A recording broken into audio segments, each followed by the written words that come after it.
हा कितीला दादा? 3,000. काय डिस्काउंट वगैरे? डिस्काउंट नाही, ब्रँडेड आहे ना. काय कमी जास्त नाही होऊ शकत का? कमी जास्त करायला तो काय भाजीपाला आहे का? काय म्हणालात तुम्ही? डिस्काउंट नाही, ब्रँडेड आहे ना. नाही नाही, त्याच्या नंतर काय म्हणालात तुम्ही? कमी जास्त करायला तो काय भाजीपाला आहे का? हा, भाजीपाला.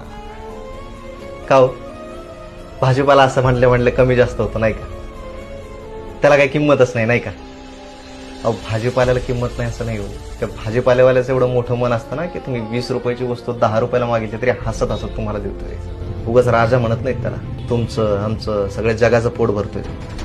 आईला सगळ्यात जास्त मेहनत त्याची, आणि त्याच्या वस्तूची किंमत कोणीतरी दुसरंच ठरवतं. ही एसी रूमच्या बाहेर नाही उन्हात चक्कर मारून या, तुम्हाला त्याची मेहनत कळेल. किंमत करा जरा. नाही ते एखाद दिवशी ना उपाशी मारतात. किती पैसा कमावला ना तर घरी जाऊन भाजीपालाच खायचा आहे.